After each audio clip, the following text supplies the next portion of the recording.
Well, Coach McDaniel said in postgame, he goes, well, that wasn't a Picasso, but that will do. Your Las Vegas Raiders handle business at home. DJ Duffel, 21-17. Eddie Paskal here hanging out in the fifth quarter with the aforementioned Brice Butler. And Brice, man, for a game that, there weren't a ton of points, right? 21-17. No shortage of excitement, exciting plays, and you and I got a lot to talk about, my friend. Yeah, we do. I can't wait to get into it. Let's go now. So let's start here, right? Let's go to the very, very, very, very end. We'll come back to Jimmy G. We'll come back to the offense, but I want to start where we need to with Max Crosby ending this game. Yep. The New England Patriots get the ball back with 2:23 left with a chance to either tie and or win the game. Couple penalties, uncharacteristic penalties of a Bill Belichick-led team. And we have the New England Patriots, Mac Jones and company, way back up on their end of the field. And Max Crosby does what Max Crosby does, Brice. He comes, he brings the heat, he ends this game for the silver and black. I mean, are we ready to have a serious, and I know that we're only a third of the way through the season, a serious conversation about where this man ranks in the upper echelon of not only defensive players in the NFL, but players in the NFL? Yeah, I mean, Max Crosby is definitely top 10 talent in the league, in my opinion. I mean, he's a guy where he's an immediate game changer. Like, your game planning, your whole game plan as an offense is around Max Crosby. Like, you cannot forget Max Crosby. And even with, maybe extra chips from receivers and tight ends to help the offensive tackles or, you're double teaming them, it doesn't matter. Like, this guy, his will is unmatched, and we see it every week, week in and week out. Max Crosby is a dog. We talk about his line, Duffel. He goes 7 tackles, a half sack, and you and I were talking about this. I have a feeling that's one that they changed maybe. Yeah, tomorrow. He definitely was solo on that. Like, I mean, yeah, somebody else jumped on Mac Jones, but he did all that. He did. That's on number 98. Half sack, 2-yard sack on that, 1 quarterback hit, a pass defense. I mean, we talk about the motor, and I think that's a disservice to Max a little bit, that's kind of the first adjective that comes up when we talk about him. Because, I mean, we look now, Brice, at kind of his arsenal of pass rush moves. Yeah. This is a guy now, like when he first got to Oakland a couple years ago, like I don't want to say Max was a one-trick pony, but he was the effort guy, right? Yeah. Like that's what he did. He got to the quarterback because he wanted it more, because he was not going to stop, because he wasn't going to let the left tackle, the right tackle, the interior lineman keep him away. Now this dude is like a tactician. Like this is a guy who has taken his game from here to here. Yeah. And, we look at his game, how good he is in the run game. This is a complete player. This is not a one-trick pony by any stretch of the imagination. Nah, he's definitely a guy that he works on his game in the offseason. Just like you said, when he came in, it was all about effort, bull rush, just getting to the quarterback. And now he has everything. He has the post, he has the spin move, he has the fake spin move. He can get up under, like he can do everything. And, I be watching him play, and it's amazing because, I mean, when it comes to the defensive line, it's really similar to the receiver game, right? Because all they're doing is doing get-offs. Yeah. I mean, at receiver, you have a corner in front of you, and you try to get off and go down the field. The difference being is that the defensive linemen, they have to get to wherever the quarterback is. And, man, I mean, that dude is – like, seeing what he's doing, play in and play out, is beautiful, man. Like, it's effortless, and he works really hard on his craft. So let's kind of zoom out a little bit, right? We talked about Max in as a singular creature on this defense, but man, this defense in totality, man, we now look at back-to-back games of what they've been able to do, Brice. And look, with all due respect to the New England Patriots, with all due respect to Mac Jones and those guys, like we're not talking about like the Kansas City Chiefs on offense here, right? No. We're not. Like they've certainly got, they've had their bumps and bruises, and I think it's important to note that they're down a few key playmakers. But all the same, man, you look at what this defense did. Patrick Graham deserves an absolute round of applause. Mac Jones, 24 of 33, 200 yards, 1 interception. They limit the Patriots to 83 yards on the ground. Stevenson gets going a little bit, 4.5 yards a carry. But this offense, Brice, for really 60 minutes, everything that they did looked hard. It looked laborious. Yeah. There was nothing that Max and this defense did that was easy, that gave them opportunities to get in rhythm. As an offense, like how frustrating is that when you just can't, when you try, and you just can't find that rhythm? Oh, I mean, it's super frustrating, man. And yeah, shout out to my man Patrick Graham. He was my coach down in Miami, but yeah, and that's what they do. Like they try to confuse you pre-snap, post-snap. He's going to change it up. He's going to give you different looks. He's going to give you things to think about. And all that. And that's what he's doing. And he's confusing these quarterbacks.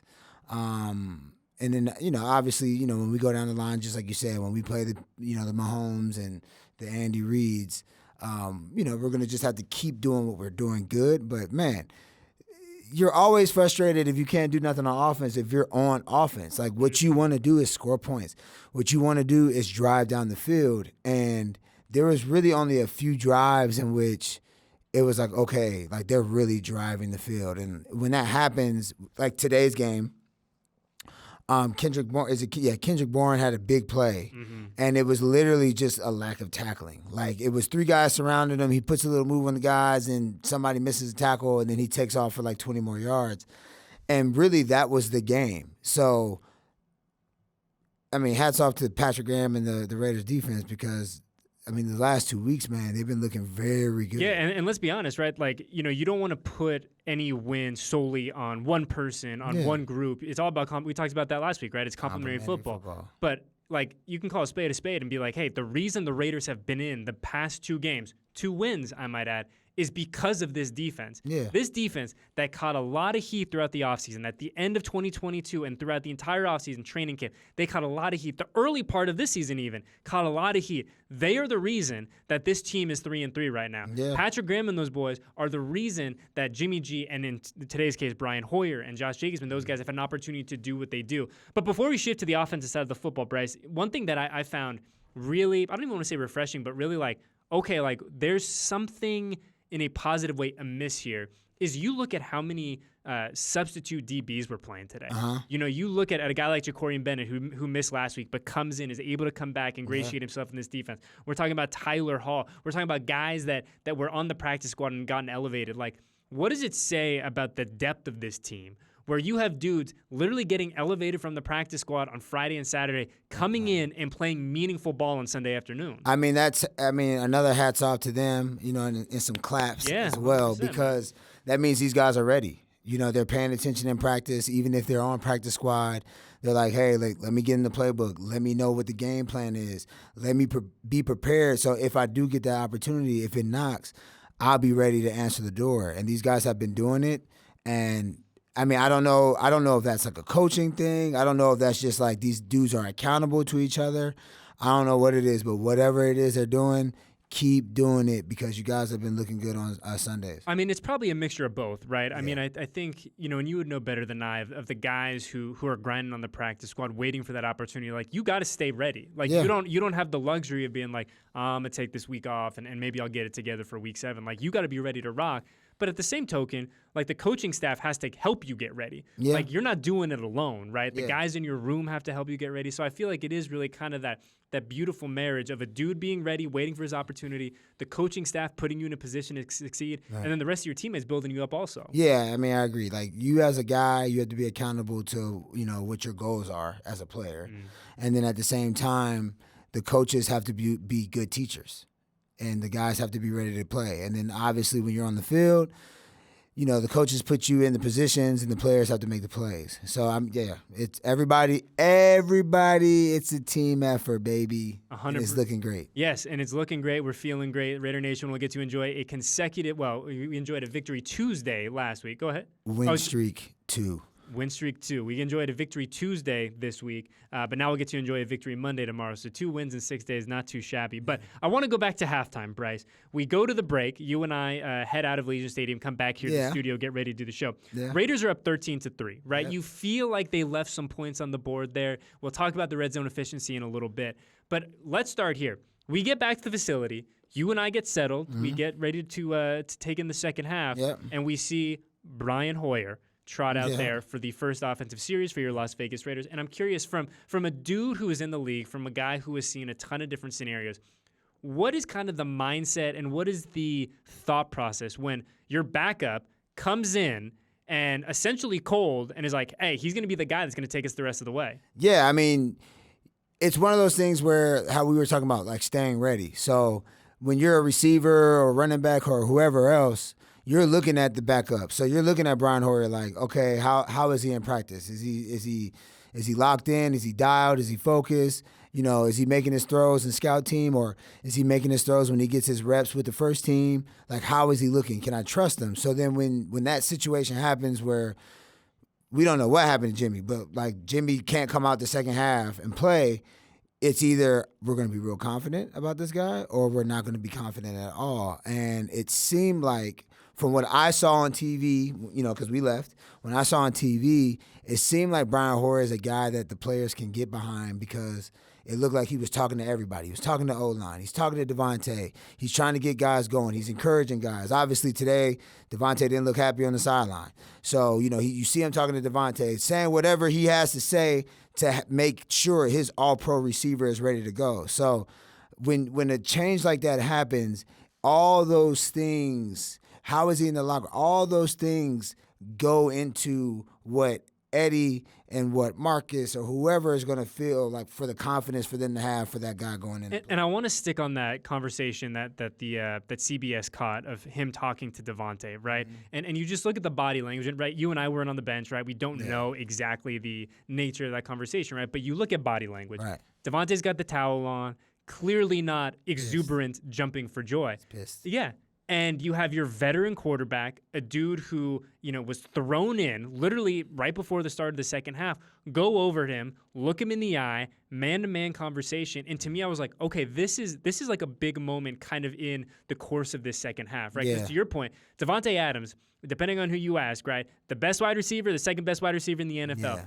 When you have a backup in, you need to make sure that this dude is in line, that you guys are in sync. Right. And I think for Hoyer to kind of, in the craziness of a game, right, in a game that he never thought he was going to be playing in, to take that moment and say, hey, you and me, we're good. Let's do this. I think it says a lot about him. Yeah. I mean, he's been around for a while, man. Like, this is not his first rodeo, dog. Like, he's a seasoned guy. He's been on some great teams. He's been back up to a guy like Tom Brady for a while. Like, he's been around for a while, so he knows he's a guy. He's a leader. Like, he's a guy that knows if he has to take over, he can do it. He's well equipped, and I mean, especially for our young quarterback O'Connell. Like, it's great to have a guy like Brian Hoyer there as well that's done it, been on Super Bowl teams, been around, like, seen everything, to also help him, as well as helping Jimmy, the starter. So, I mean, Josh McDaniels, Brian Hoyer, they've been around each other for a while. They're probably best friends. Yeah, a lot of wives are probably cool with each other. You know what I'm saying? So to have a guy like that on the team is a positive.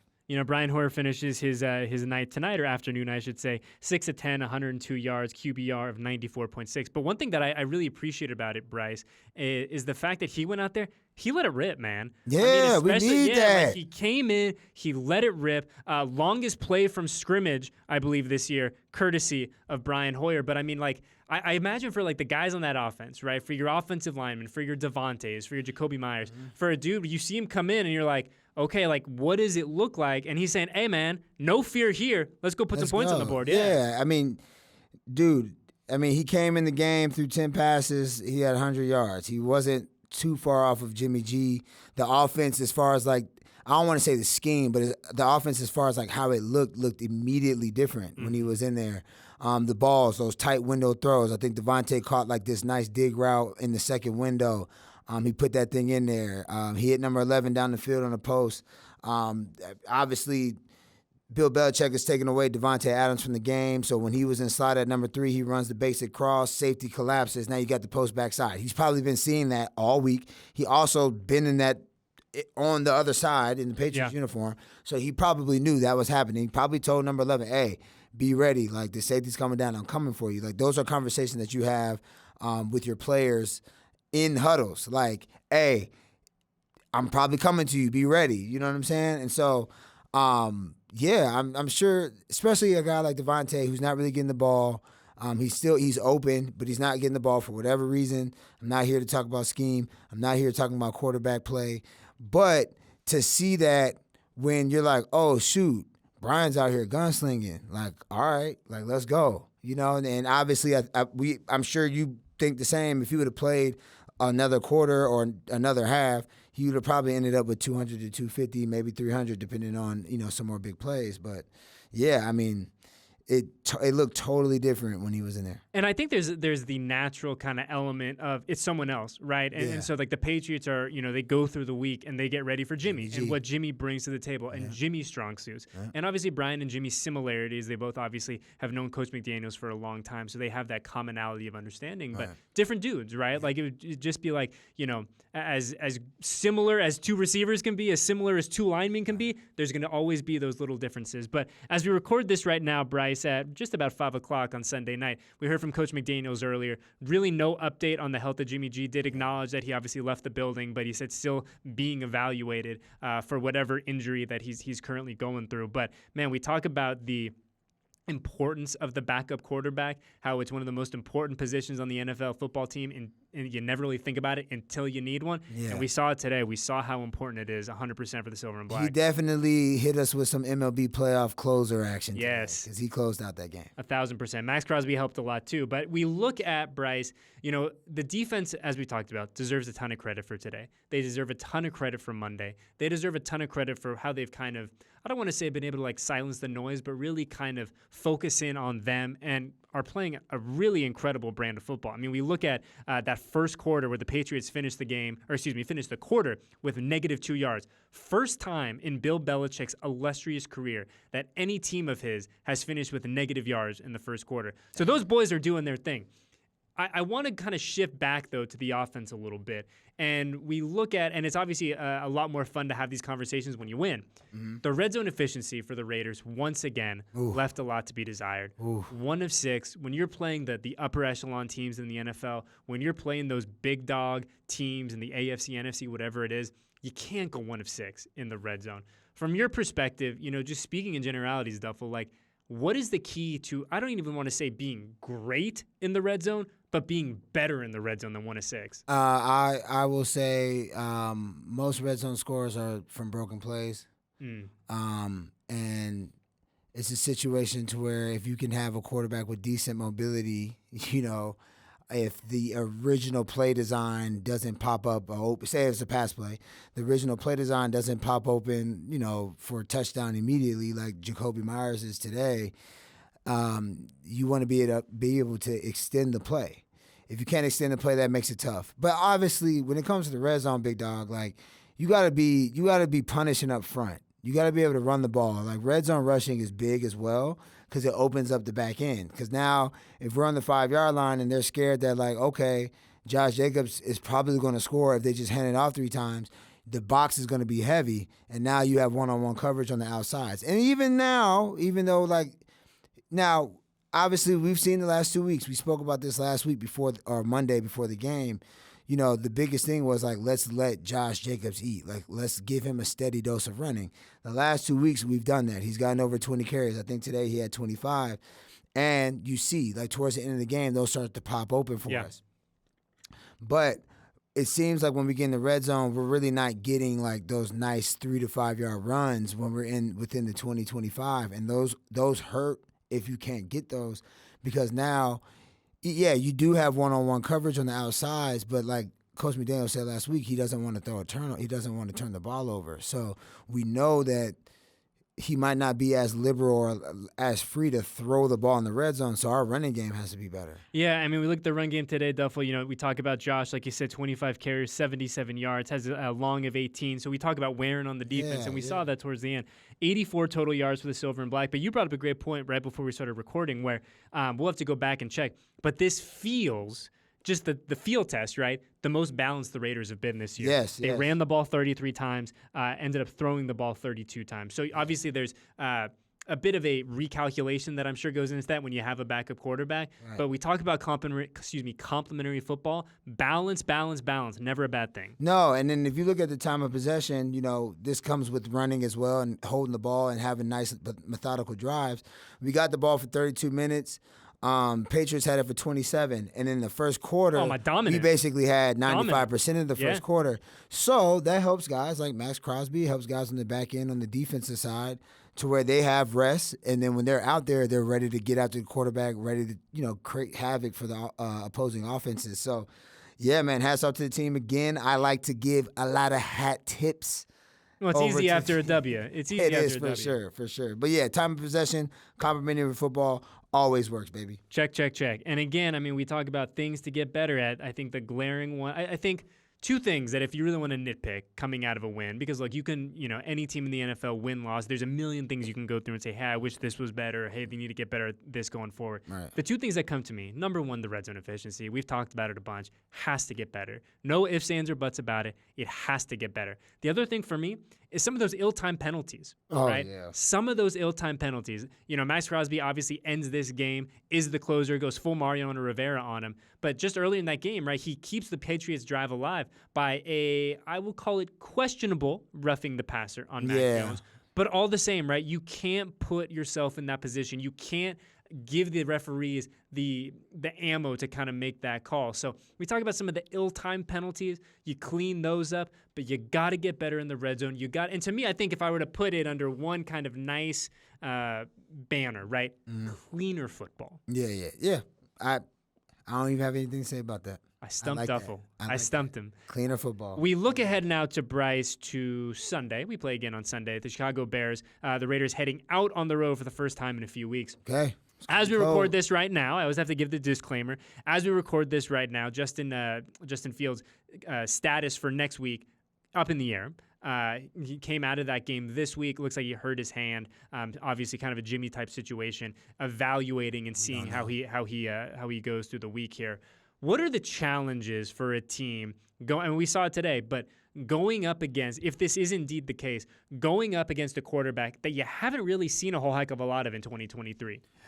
Yeah, I mean, is it just the who's unknown? their backup? Yeah, I mean, I had to look it up as well. Who's their backup? It is a gentleman named, give me 1 second because I looked it up earlier. It is a gentleman named Tyson Bagent, Bagent. I apologize if I'm butchering his last name. But Tyson, we'll go with Bagent.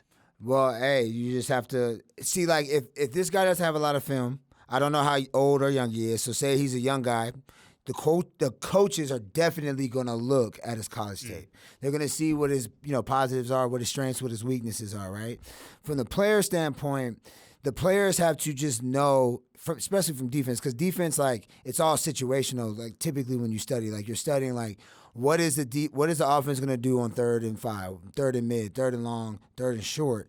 What formations do they like to do stuff out of? Who's the offensive coordinator? So all those things are characteristics that you can study. So you have to make sure you just lock in on studying those things because they still do them with Justin Fields, okay? Mm-hmm. Like, they still do those things with Justin Fields. And then, like, you kind of have to expect that if Justin Fields is your starting quarterback, he's your franchise guy, like, the backup quarterback is going to be around the same. So this guy might be able to run. He might have some feet. He might have some leg talent as well. So those are things that you just have to think about. Obviously, it's a full cohesive thing that goes throughout the week when you study and research a team. You have people that do that very well, and then as a player, you have to study the things that so you can stay ready and be ready for that moment because you don't know if Justin Fields is going to play. And then obviously you have to expect that Justin is going to play, but then also be ready if he's not, unless they come out tomorrow or Tuesday and say he's completely out. He's out.